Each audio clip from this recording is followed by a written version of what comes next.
ఓం శ్రీ మాత్రే నమ. 576వ నామము మత్త. అంటే మత్తు యొక్క భావము మత్త, మదించినది అని అహము అంటారు. ఇంతకు ముందు కూడా చెప్పారు.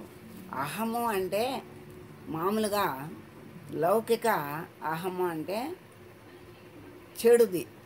అంటే నా అంతటోళ్ళు లేరు, నేనే గొప్పవాడిని, వాడు కాకపోయినా నేనే గొప్పవాడిని, నా అంతటోడు లేడు అనుకోవటం ఒక రకమైన అహంకారము. ఇక్కడ అహము అంటే నేను, ఆ నేనెవరు? ఆత్మభావము. అందువలన శివుడి అందలి పరాహంతను గ్రహించినటువంటి తద్రూపురాలు. అంటే పరాహంత రూపిణి అంటే శివుని యొక్క శక్తే అమ్మ అని చెప్తున్నారు కదా. ఆ అమ్మే అంటే ఆ తల్లి మత్త. మత్త అంటే పారవస్యము అనే అర్థం వస్తుంది. అహం బ్రహ్మస్వరూపిణి అంటే నేను బ్రహ్మస్వరూపము అనే భావన అపరిమితమైనటువంటి ఆనందాన్ని ఇస్తుంది. దానికి అటు ఇటు అనేది లేదు. ఎందుకంటే ఆనందము ఏకం, ఒకటే బ్రహ్మ.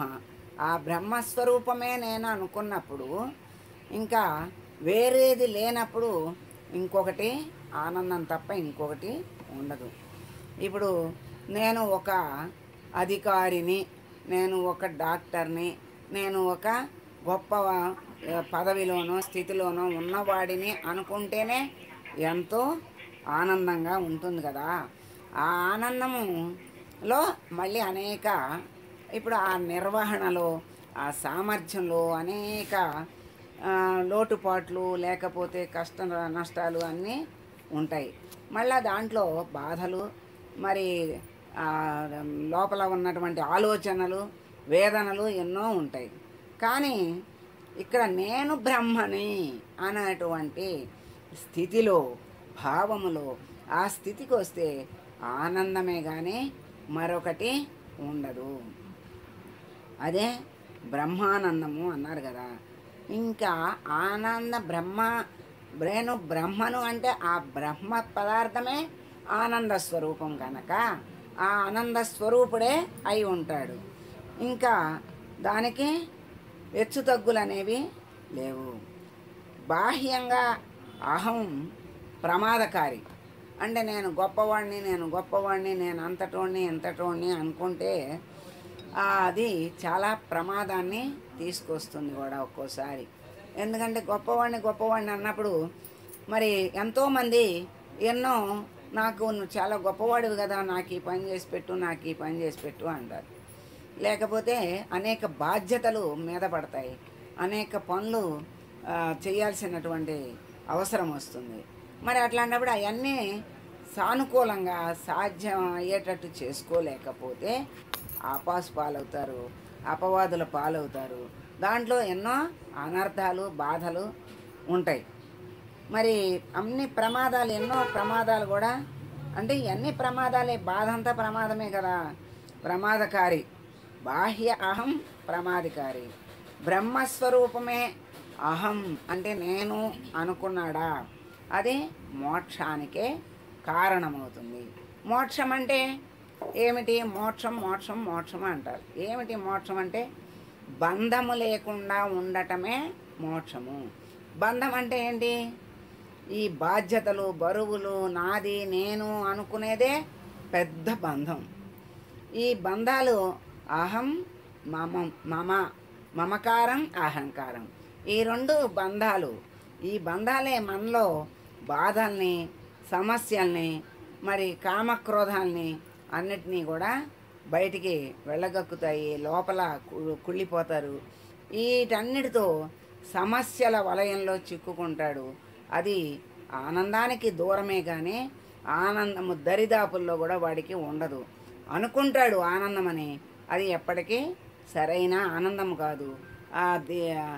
దాని వెనక నీడలాగా దుఃఖము, బాధ, సమస్య ఉంటూనే ఉంటాయి. దేని వెనక? బాహ్య అహం వెనక. అదే ఆ బ్రహ్మ నేను అనే భావంలో ఉన్నది అంతా బ్రహ్మమే. బ్రహ్మము తప్ప ఇంకొకటి లేదు, అంతా ఉన్నది నేనే, అంతా ఉన్నది బ్రహ్మస్వరూపమే అనేటువంటి భావం ఉన్నప్పుడు ఆనందమే ఆనందము. దానికి హెచ్చుదగ్గులు కానీ హద్దులు కానీ లేవు, ఉండవు. ఇంకొకటి ఏంటంటే ఇప్పుడు అహం అన్నారు. అహం అంటే నేను అనే ఒక అర్థం ఉంది. ఇప్పుడు దాకా చెప్పారు ఆ నేను అనేది బాహ్య అహం, అంతరాహం, దానివల్ల నష్టాలు, దీనివల్ల లాభము, దానివల్ల బ్రహ్మానందము, దీనివల్ల బ్రహ్మానందము, ఇవన్నీ చెప్పారు. ఇంకొక అర్థం అహంలో ఆ అంటే అక్షరమాలలో మొదటిది ఆ, చివరిది హా. ఈ రెండుకి పక్కన పూర్ణం అహం అంటే పెడితే అక్కడ అది దాన్ని నాదం అహం అంటారు. ఆ నాదం పెడితే అక్షరాలన్నీ అహంలోనే ఉన్నాయి. ఆ అహంలోనే అక్షరాలన్నీ కూడా అహంలోనే ఉన్నాయి అని మనకి ఏం చెప్తున్నారు. ఆ మొదటి అక్షరము హా అంటే క్ష ఉంది కదా చివర, హా కాదు కదా అంటే ఆ క్షని వదిలేసి, ఎందుకంటే విడి అక్షరం హానే, క్ష అనేది మళ్ళీ కింద ఇంకొకటి వస్తుంది కదా, అందుకని అది ఈ అక్షరాల్లో రాదు. అందుకని అక్షరాలు మాతృకా వర్ణ రూపిణి అన్నారు కదా.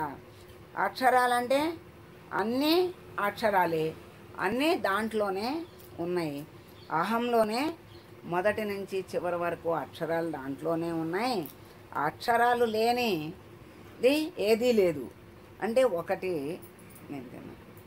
ఆ అక్షరాలు లేనిది ఏదీ లేదు. ఒక భావం చెప్పాలన్నా, ఒక నామం చెప్పాలన్నా, ఒక మాట చెప్పాలన్నా, ఒకటి చదువుకోవాలన్నా, ఒక విషయం తెలుసుకోవాలన్నా అక్షరాలే ఆధారం. అసలు అక్షరము అంటే క్షరము లేనిది అక్షరము. క్షరం అంటే నాశము, నాశము లేనిది అక్షరము. ఆ అక్షరాలకి నాశం అనేది లేదు. అందుకే అమ్మ మాతృకావర్ణ రూపిణి అన్నారు. ఆ రూపంలో అమ్మ అందరికీ జ్ఞానాన్ని ప్రసాదిస్తుంది, అన్నిటినీ తెలుసుకునే శక్తిని అమ్మ ఇస్తోంది. అదే అక్షరము లేనివే అక్షరాలు. మత్త అంటే బ్రహ్మస్వరూపము నేను అని అర్థం. ఆ పరబ్రహ్మ నేను అనేటువంటి ఆనందంలో ఉండటమే మత్త. అంటే ఆనంద స్వరూపము, నేను బ్రహ్మస్వరూపాన్ని, నేను ఆనంద స్వరూపాన్ని అని ఆనందంలో ఓలలాడుతూ ఉన్నటువంటి స్థితే మత్త అన్నారు. ఇప్పుడు ఆ అక్షరాలు ఏమన్నారు? అహంలోనే అన్ని అక్షరాలు ఉన్నాయి అన్నారు. ఈ